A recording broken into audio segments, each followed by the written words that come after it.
Hello friends, how are you all. I hope कि इस corona के लॉकडाउन में आप सभी प्रोटेक्टेड होंगे। Welcome to my YouTube channel on aspirants today. आज मैं स्वप्निल सिंह आप सभी का स्वागत करती हूं अपने science and tech current affairs के सेक्शन में। आज मैं साइंस एंड टेक क्रोनोलॉजी का तीसरा वीडियो लेकर आप लोगों के सामने उपस्थित हुई हूं। इस वीडियो में मैं आने वाले एग्जाम्स में जितने भी एक्सपेक्टेड क्वेश्चंस हैं उनके आंसर्स लेकर आई हूं। तो आप सभी से मेरी रिक्वेस्ट रहेगी कि इस वीडियो को बहुत ही ध्यान से देखें और सुनें, क्योंकि इसमें जितने भी क्वेश्चंस मैं डिस्कस करने वाली हूँ वो आगे आने वाले सारे एग्जाम्स के लिए बहुत ही महत्वपूर्ण है। और मैं इतना बेट लगा के कह सकती हूँ कि अगर आपने इसे अच्छे से पढ़ लिया तो आप किसी भी सवाल को, किसी भी साइंस और टेक से रिलेटेड सवाल को आने वाले सारे गवर्नमेंट एग्जाम्स में सॉल्व कर पाएंगे। अगर आपको मेरा वीडियो पसंद आए तो इसे लाइक, शेयर और सब्सक्राइब करना ना भूलें। मुझसे जुड़े रहने के लिए आप मुझे एस्पिरेंट्स टुडे के यूट्यूब चैनल पे फॉलो कर सकते हैं, जिसका डिस्क्रिप्शन नीचे दे दिया गया है। मेरे सारे अपडेट्स को देखने के लिए भी आप बेल आइकन दबा सकते हैं ताकि आप मुझसे जुड़े रहें मेरे आगे आने वाले वीडियोस के लिए भी। और हाँ, please please please do give your suggestions. जैसा कि मैंने आपसे पहले भी कहा है कि ये मेरा एक नया इनिशिएटिव है आप लोगों तक अपने एजुकेशन, अपने नॉलेज को पहुंचाने का। तो अगर आपके मन में किसी तरह का कोई ओपिनियन या कोई सजेशन हो तो उसे कमेंट बॉक्स में लिखकर ज़रूर हमें बताएं। आई एम डैम श्योर कि we will be taking it in a very positive way और आप लोगों के लिए हम और बेहतर करने की कोशिश करेंगे। तो चलिए हम अपना स्टार्ट करते हैं आज का वीडियो। तो हमारा पहला सवाल है, व्हाट डज 95 इन N95 mask recently news stands for. जी हाँ, N95 में 95 जो मास्क 95 जो नंबर होता है, it signifies that it filters at least 95% of the airborne particles. यहाँ मैं ये बताना चाहूँगी कि जो N95 मास्क होते हैं ना, ये हाल फिलहाल में बहुत ही ज़्यादा चर्चा में है because of the corona virus outbreak. ये जो N95 मास्क होते हैं ये एक तरह के पर्टिकुलेट फिल्टरिंग रेस्पिरेटर का काम करते हैं और ये हमें सेफगार्ड करते हैं पर्टिकुलेट मैटर्स के अगेंस्ट। हाउएवर यहाँ पे एक डिफ़िकल्टी ये है कि ये सिर्फ हमें एयरबॉर्न पार्टिकल से बचाते हैं, ना कि वेपर्स और गैसेस से। तो इस चीज़ का आप ध्यान रख सकते हैं। नेक्स्ट सवाल है, हाइपरलूप पोर्ट ट्रांसपोर्टेशन प्रोजेक्ट, जिसे हाल फिलहाल में महाराष्ट्र गवर्नमेंट ने अप्रूव किया है, इसे किन दो शहरों के बीच में बनाया जा रहा है। तो इसका जवाब होगा पुणे एंड मुंबई। यहाँ मैं ये बताना चाहूँगी कि जो हाइपरलूप पोर्ट ट्रांसपोर्टेशन प्रोजेक्ट है ये बेस्ड है हाइपरलूप पोर्ट पॉड के कॉन्सेप्ट पे, जिसे एक बहुत ही फेमस इंजीनियर और टेक एंटरप्रेन्योर एलन मस्क द्वारा प्रपोज किया गया था, जो कि स्पेसएक्स कंपनी के सीईओ हैं। और जो हाइपरलूप होता है वो एक तरह का सील्ड ट्यूब होता है, बहुत ही लो प्रेशर वाला, जिसमें से एक पॉड पॉड बेसिकली एक तरह का सेल्फ कंटेनिंग एक जो बोलते हैं डिटैच्ड यूनिट होता है, एक खुद का एक यूनिट होता है जो कि उसके भीतर से ट्रैवल करता है। और इसकी ट्रैवल टाइम जो होती है ये बहुत ही कम होती है because of the lack of air resistance, और ये हाइपरसोनिक स्पीड पे ट्रैवल करता है विद अ ग्रेट एफिशिएंसी। इस तरह के पॉड को ज़्यादातर हम पैसेंजर्स या फ्रेट ट्रांसपोर्ट के लिए यूज़ कर सकते हैं। तो चलिए आगे नेक्स्ट क्वेश्चन पे चलते हैं। Name the pathogenic protein discovered recently that causes decrease in overall protein production and genetic disorder. तो इसका जवाब होगा हंटिंगटन प्रोटीन। यहाँ मैं बताना चाहूँगी कि जो हंटिंगटन प्रोटीन है it is responsible for Huntington disease, जिसकी वजह से हमें सोचने समझने में अक्सर दिक्कत आती है जब आपको ये डिजीज़ हो जाता है, और जो बैलेंस और मूवमेंट का कोऑर्डिनेशन है वो भी बिगड़ता है। इससे ऐसा पाया गया है कि इस डिजीज़ से एमनेशिया के भी साइड इफ़ेक्ट्स आने लगते हैं। तो आप इसे याद रख सकते हैं as a matter of fact. Next सवाल पे चलते हैं। नाविक क्या है, या नेविगेशन इन इंडियन कॉन्स्टलेशन क्या है।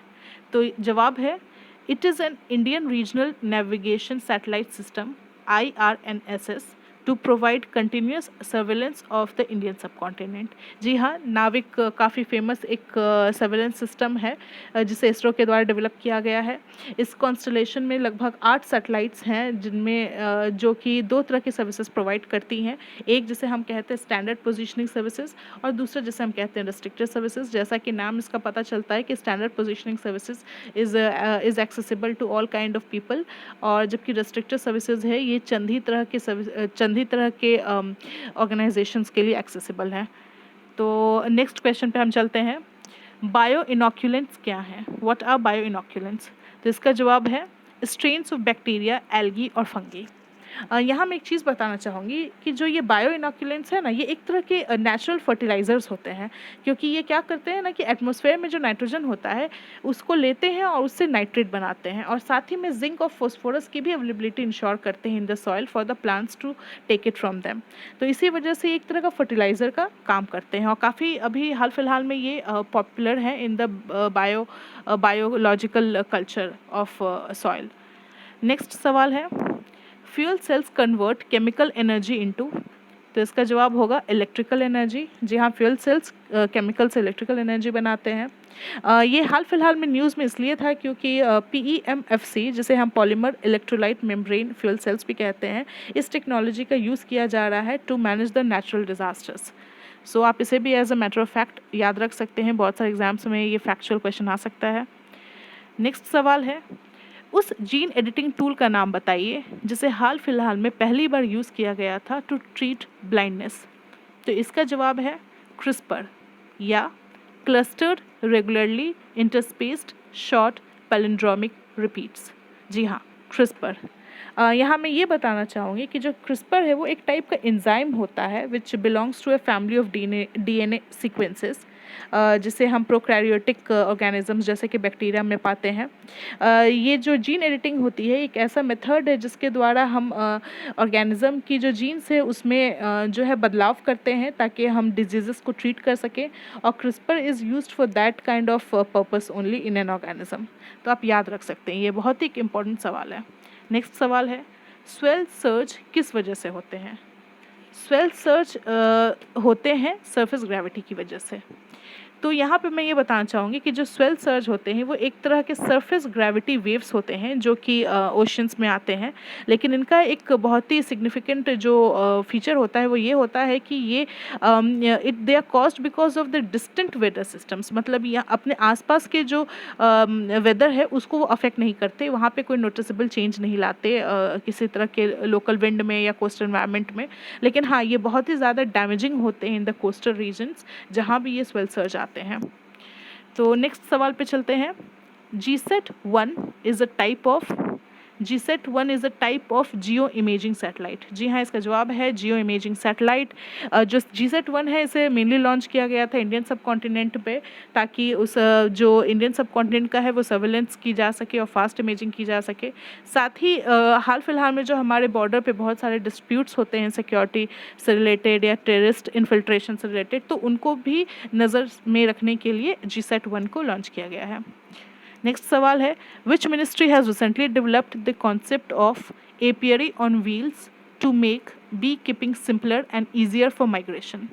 तो इसका जवाब होगा ministry of MSME, that is micro small and medium enterprises.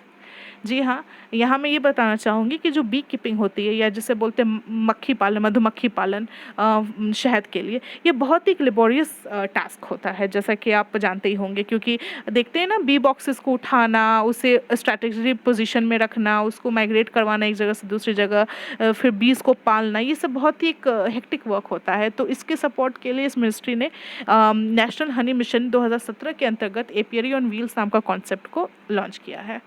Next सवाल पे चलते हैं, name the first female astronaut who broke the record recently for undertaking the longest single space flight by a woman.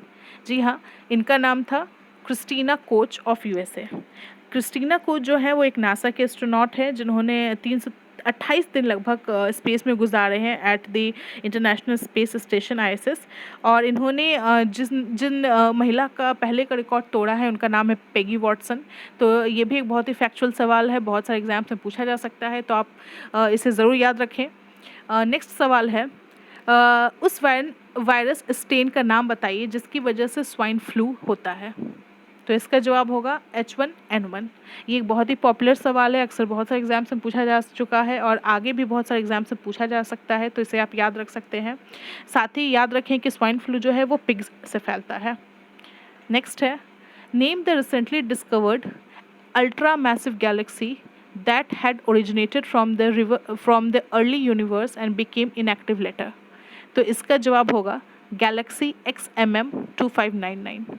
ये भी एक factual सवाल है, इसीलिए आप सिर्फ इसे याद रख सकते हैं, मुझे नहीं लगता कि इससे ज़्यादा कुछ क्वेश्चन बन सकते हैं अपार्ट फ्रॉम द नेम।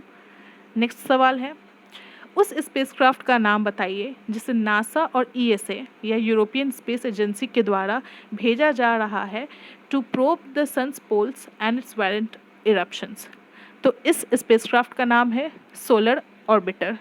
जो ये सोलर ऑर्बिटर है, इसे भेजने का जो मेन पर्पस है is to determine what creates the universe, क्योंकि जो सन है हमारे सोलर सिस्टम का करता धरता है। तो अगर हम सन के बारे में ज़्यादा डिटेल में जान सकेंगे तो हम ये भी जान सकेंगे कि यूनिवर्स का ओरिजिनेशन कैसा हुआ था। तो बस इसी पर्पस के लिए सोलर ऑर्बिटर को भेजा जा रहा है। नेक्स्ट सवाल है, वर्ल्ड वेटलैंड डे 2020 का थीम क्या था? इसका आंसर है वेटलैंड्स एंड बायोडाइवर्सिटी। वेटलैंड्स जो वर्ल्ड वेटलैंड डे है, मैं यहाँ बताना चाहूँगी कि उसे सेलिब्रेट किया जाता है हर साल 2 फरवरी को। तो आप इसे भी एज अ फैक्ट याद रख सकते हैं। नेक्स्ट सवाल है, इंडिया का बिगेस्ट रूरल टेक्निकल फेस्ट अंतप्रगण्य 2020 किस इंडियन स्टेट में ऑर्गेनाइज किया गया है? तो इसका जवाब है तेलंगाना।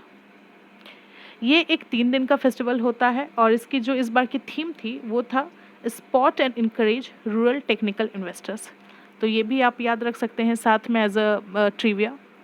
नेक्स्ट सवाल है, किस कंट्री ने हाल फिलहाल में ही लोकस्ट के द्वारा अटैक को नेशनल इमरजेंसी घोषित किया था because of the huge damage that they cause? तो इसका जवाब होगा सोमालिया। यहाँ मैं ये भी बताना चाहूँगी as a extra knowledge, for your extra knowledge, कि सोमालिया के अलावा जिस एक कंट्री में लोकस्ट अटैक को नेशनल इमरजेंसी घोषित किया गया था वो हमारा पड़ोसी देश है, दैट इज़ पाकिस्तान।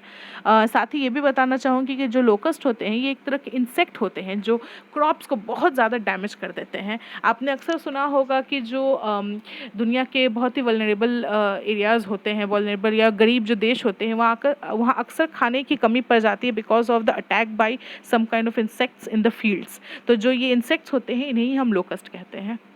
अगला सवाल है, हाल फिलहाल में ही कैबिनेट ने इन प्रिंसिपल अप्रूवल दिया है to set up the new port Vadhavan in which Indian state? तो इसका जवाब होगा महाराष्ट्र।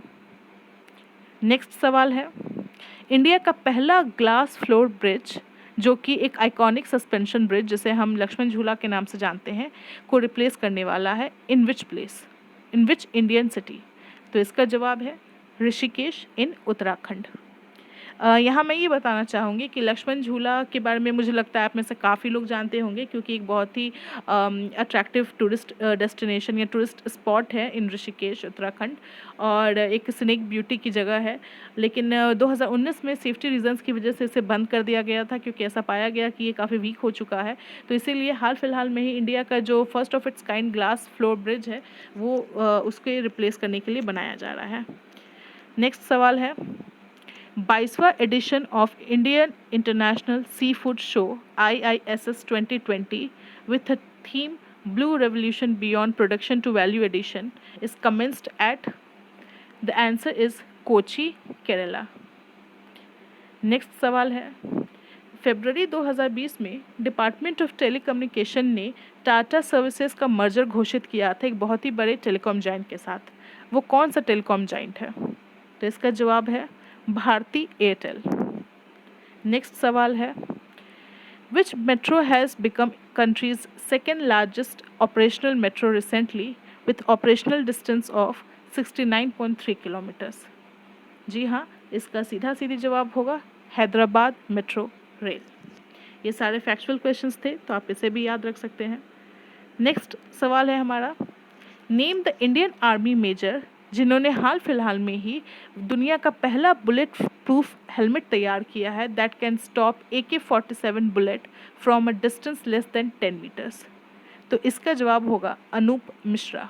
जी हाँ, अनूप मिश्रा ही वो मेजर साहब हैं जिन्होंने दुनिया का पहला बुलेट प्रूफ हेलमेट तैयार किया है जो कि AK-47 के बुलेट को भी रोक सकता है। मानना पड़ेगा इन्हें, तो एक सल्यूट तो बनती है। चलिए नेक्स्ट सवाल पे चलते हैं। Which ministry had organised a 18-day long Ek Bharat Shreshtha Bharat campaign across India to promote cultural unity?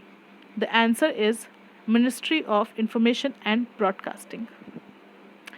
अगला सवाल है हमारा, 23rd edition of national congress on e-governance 2020 जिसे हाल फिलहाल में मुंबई महाराष्ट्र में आयोजित किया गया था का थीम क्या है? तो इसका जवाब होगा इंडिया 2020 डिजिटल ट्रांसफॉर्मेशन। नेक्स्ट सवाल पे चलते हैं हम अपने। Which Indian defence manufacturing company signed pact with Larsen and Toubro for hi-tech drone manufacturing? The answer is ideaForge. ये कंप्लीटली एक फैक्चुअल क्वेश्चन है, सिर्फ आप नाम याद रख रहे हैं वही आपके लिए काफ़ी होगा। अगला सवाल है, उस बैलिस्टिक मिसाइल का नाम बताइए जिसे हाल फिलहाल में ही डीआरडीओ के द्वारा डेवलप किया गया है with a strike range of 200 kilometres. तो इसका जवाब होगा प्रनाश या प्रनश। जो ये मिसाइल है ये एक surface to surface ballistic missile है और ये प्रहार मिसाइल को रिप्लेस करेगी। जैसे आप जानते हैं कि प्रहार मिसाइल की स्ट्राइक रेंज 150 किलोमीटर्स थी, so obviously Pranash is an advanced version of Prahaar. अगला सवाल है, the international day for women and girls in science 2020 with the theme Investment in Women and Girls in Science for Inclusive Green Growth is celebrated on? इसका जवाब है February 11। Next question पे चलते हैं। Which is first Indian aerospace private firm to build the foreign owned satellites to the customers of Sweden and France? इसका जवाब है अनंत technologies. ये जो अनंत टेक्नोलॉजीज़ है एक बहुत ही अच्छा स्टार्टअप है that is located in Hyderabad, और हाल फिलहाल में ही जैसा खबर मिल रहा है कि ये सैटेलाइट मेकिंग फैसिलिटी में भी एंट्री करने वाली है by setting up its office in Bengaluru. Next सवाल है, किस इंडियन सिटी ने national water conference with the guidelines right to water act and water rights act को ऑर्गेनाइज किया था या होस्ट किया था इन February 2020? तो इसका जवाब होगा मध्य प्रदेश।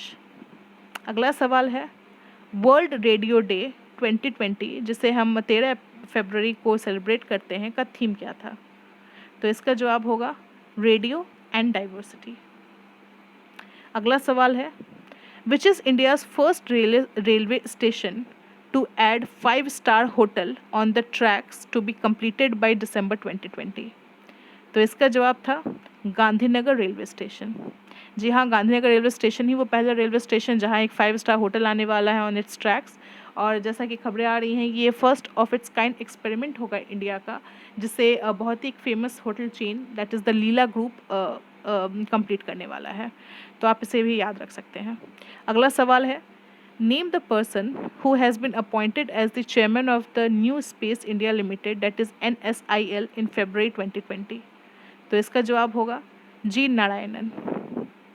अगला सवाल है, उस रोबोट का नाम बताइए जिसे नासा के द्वारा मार्स 2020 रोवर मिशन में भेजा जा रहा है to study the mineralogy of Mars. तो इसका जवाब है सुपर कैम। जी हाँ, सुपर कैम एक ऐसा रोबोट है जो कि साइंटिस्ट्स को मदद करेगा in understanding the microbial life on Mars. तो इसीलिए इसे बहुत ही इंपॉर्टेंट माना जा रहा है by NASA to know about the existence of life on Mars in future. अगला सवाल है, दुनिया का हाईएस्ट एल्टीट्यूड साइज कहाँ है जहाँ पे साइंटिस्ट ने हाल फिलहाल में ही climate record from an ice core पाया था? तो इसका आंसर होगा दासवोपू। जो ये दासवोपू है ये लोकेटेड है शीशा पंगमा नाम के एक माउंटेन पे, जो दुनिया के 14 टॉलेस्ट माउंटेन में से एक है और हिमालय में लोकेटेड है, और ये लगभग 23,600 फीट सी लेवल के ऊपर है, तो बहुत ही ज़्यादा हाई लेवल पे ये लोकेटेड है। तो आप इसे भी याद रख सकते हैं।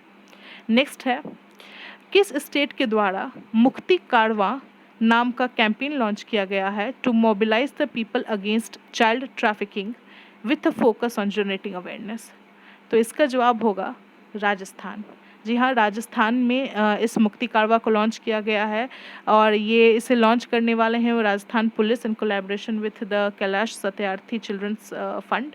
और साथ ही में ये भी याद रखिएगा कि मुक्ति कारवा aims at mobilising the people against child trafficking in small towns and villages, जहाँ पे ये चाइल्ड ट्रैफिकिंग बहुत ही ज़्यादा प्रोपेलेंट है, और इसे लीड करेंगे जो चाइल्ड लेबर सर्वाइवर्स हैं वो।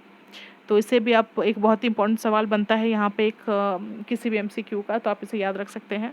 अगले सवाल है, Gagarin research and test cosmonaut training centre या GCTC कहाँ पे लोकेटेड है? आंसर है मॉस्को इन रशिया। अगला सवाल है हमारा, which is the world's most trafficked non human mammal that has been considered to be the intermediate host of corona virus in China? तो इसका जवाब होगा पैंगोलिन। जी हाँ, पैंगोलिन के बारे में अपने हाल फिलहाल आपने सुना ही होगा कि पैंगोलिन चाइना में पाया जाता है। पैंगोलिन एक मैमल है जो बहुत ज़्यादा ट्रैफिक किया जाता है फॉर इट्स मीट, जिसे हम ट्रेडिशनल मेडिसिन्स या फिर फैशन एक्सेसरीज़ में यूज़ करते हैं, specially in China and Vietnam. तो इसी वजह से पैंगोलिन बहुत ज़्यादा ट्रैफिक किया जाता है। नेक्स्ट सवाल पे चलते हैं। अगला सवाल हमारा है, किस इंडियन स्टेट के द्वारा इंडिया का पहला first of its kind fruit train launch किया गया था under the brand name happy bananas? तो इसका जवाब होगा आंध्र प्रदेश।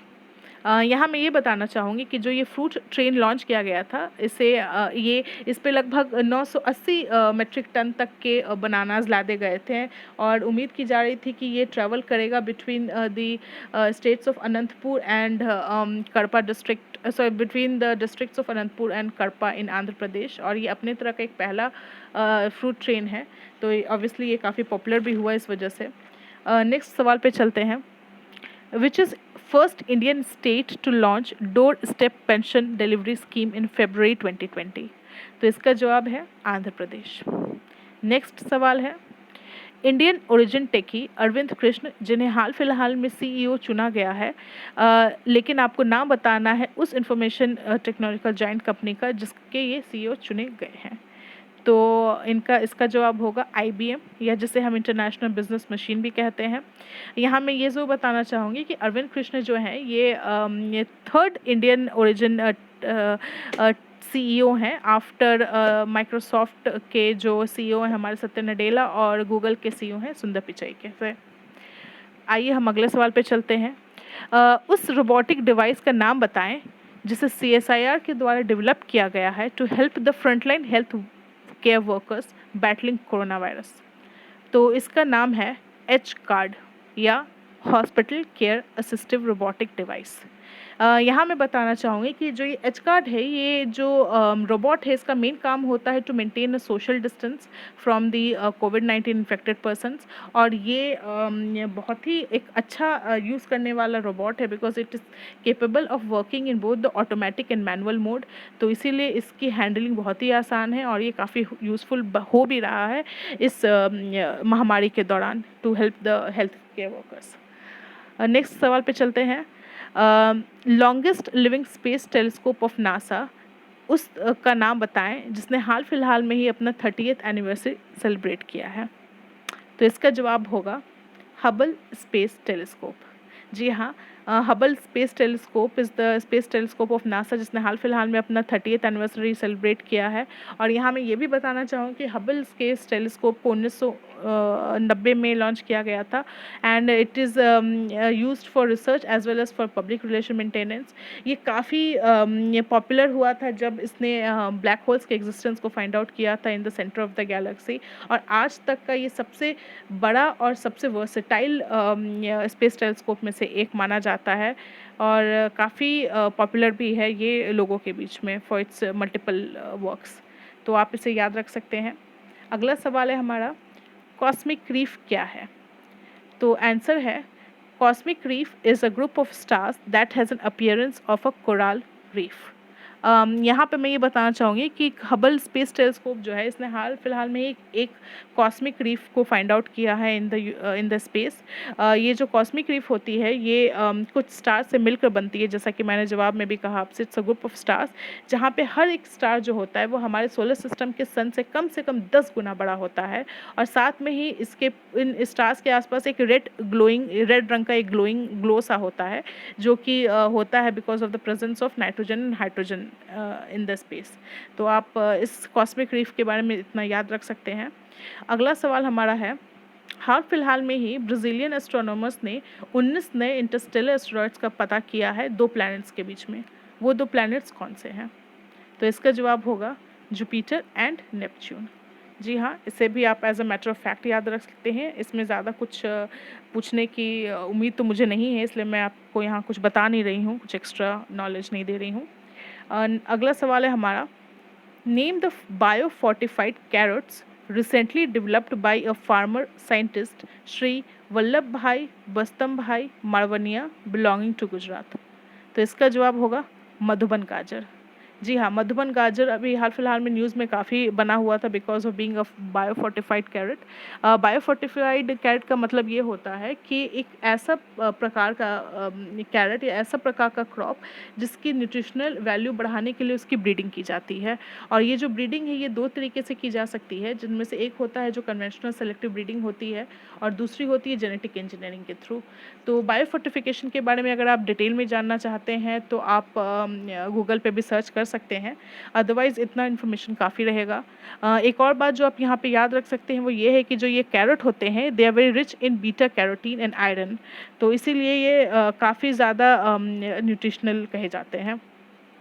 अगला सवाल है हमारा, in order to fulfil the demands IIT Roorkee has recently developed a low cost portable ventilator called, the answer is Prana Vayu. जी हाँ, आंसर है प्राण वायु। अगला सवाल है हमारा, किस प्रोजेक्ट के तहत NASA aims to build the first human base camp on moon's south pole by 2024? तो इसका जवाब होगा प्रोजेक्ट आर्टेमिस। जी हाँ, जो ये प्रोजेक्ट आर्टेमिस है एक बहुत ही फेमस प्रोजेक्ट लॉन्च किया है नासा ने, जिसके तहत ये फर्स्ट ह्यूमन बेस कैंप लगाने वाला है मून के साउथ पोल पे, और साथ में 1 महीने के लिए वहाँ पे उस कैंप को रखेगा भी ताकि वहाँ पे लोग रह सके और मून पे एग्जिस्टेंस ऑफ लाइफ को टेस्ट कर सके। साथ ही में it also aims at placing the first women and next man on the moon. तो ये भी आप एज अ ट्रिविया याद रख सकते हैं यहाँ पे। नेक्स्ट सवाल है हमारा, name the low cost energy efficient ventilator made by rail coach factory in Kapurthala. तो ये जो low cost energy efficient ventilator है इसका नाम है जीवन। जी हाँ, इसका नाम है जीवन। और अब आते हैं हम अपने आखिरी सवाल पे, कोबैस 6800 क्या है? What is cobas 6800? तो इसका जवाब है, it is India's first automated कोविड-19 टेस्टिंग मशीन। यहाँ मैं ये बताना चाहूँगी कि ये जो है ये एक तरह का RT-PCR टेस्टिंग मशीन है। RT-PCR जो होता है इसे हम कहते हैं reverse transcription polymerase chain reaction. इसके बारे में डिटेल में जानने के लिए आप गूगल कर सकते हैं, बट मुझे लगता नहीं कि इससे कोई सवाल आएगा, तो आप बस इतना ही याद रखें कि एक तरह का RT-PCR टेस्टिंग मशीन होता है जिसे हम कोविड-19 पेशेंट्स के जांच के लिए यूज़ करते हैं। इसकी सबसे अच्छी बात ये होती है कि करीबन 1200 सैंपल से 24 घंटे के अंदर टेस्ट कर सकता है, जिससे जो टेस्टिंग रेट है इंडिया की वो काफ़ी इन्हांस हो सकती है और हम जल्द से जल्द कोविड-19 पेशेंट्स का पता लगा सकते हैं, उन्हें ट्रीट कर सकते हैं। तो यहाँ पे मैं अपने 50 सवालों की साइकिल को आज ख़त्म करती हूँ और एट द एंड जो मेरा फेवरेट सेक्शन होता है that is the quote of the day. So आज का कोट ऑफ द डे है, it does not matter how slowly you go as long as you do not stop, by Confucius. जी हाँ, इस बात को मैं आप लोग सभी को रिकमेंड करूँगी कि slow and steady always wins the race. इसे हमेशा याद रखिए कि हर दिन थोड़ा थोड़ा करके पढ़ना ज़्यादा अच्छा है रादर देन कि एक बार में सब कुछ पढ़ के रिवीजन छोड़ देना और उसे रिपीट करना छोड़ देना। यहाँ आप लोगों को अब मैं एक बात बताना चाहूँगी कि बचपन में आपने अक्सर वो स्टोरी तो पढ़ी ही होगी उस जिसमें हमने कछुए और खरगोश के रेस की बात सुनी है। तो आपको याद ही होगा कि किस तरीके से एक खरगोश तेज़ी से भागता हुआ और अपने आप को आगे पहुंचाने की ललक में उसने अपने आप को बिल्कुल फिनिश लाइन के पास पहुंचाकर अपने आप को रोक दिया और वहीं सो गया, जबकि जो कछुआ था वो धीरे धीरे हौले हौले चलते चलते अपनी मंजिल तक पहुंच गया और रेस जीत गया। तो मैं चाहूँगी कि आप सभी भी अपने जीवन में कछुआ बनने की कोशिश करें, ना कि खरगोश। धीरे चलें, स्लोली चलें, लेकिन हमेशा निरंतर चलते रहें। जैसा मैंने कहा स्टार्टिंग में भी कि slow and steady always wins the race, तो हमेशा स्लो, स्टडी और फोकस्ड रहें। तो इस तरह से मैं आज का अपना ये वीडियो एंड करती हूँ। आई होप कि मुझे आप सभी को मेरा आज का वीडियो पसंद आया हो। अगर आपको पसंद आया है तो डू लाइक माय वीडियो और मुझे सब्सक्राइब करना ना भूलें। अगर किसी तरह का कोई ओपिनियन हो तो प्लीज़ कमेंट बॉक्स में दें, और अगर आप मुझे फॉलो करना चाहते हैं तो आप मुझे एज प्रिंस टुडे पे फॉलो कर सकते हैं मेरे टेलीग्राम चैनल पे, या फिर अगर आप मुझे सिर्फ स्पेसिफिकली फॉलो करना चाहते हैं for any kind of doubts and queries और माय नोट्स, आप मुझे स्वप्निल सिंह 1503 पे फॉलो कर सकते हैं। इंस्टाग्राम पे मुझे फॉलो करने के लिए भी आईडी दी हुई है स्वप्निल सिंह 1503, तो आप वहाँ भी मुझे देख सकते हैं। तो इस तरह से आज का वीडियो मैं यहाँ ख़त्म करती हूँ। जल्द ही मैं part 4 of science and tech current affairs के साथ लौटूंगी। Please study well and take care of yourselves. Thank you very much.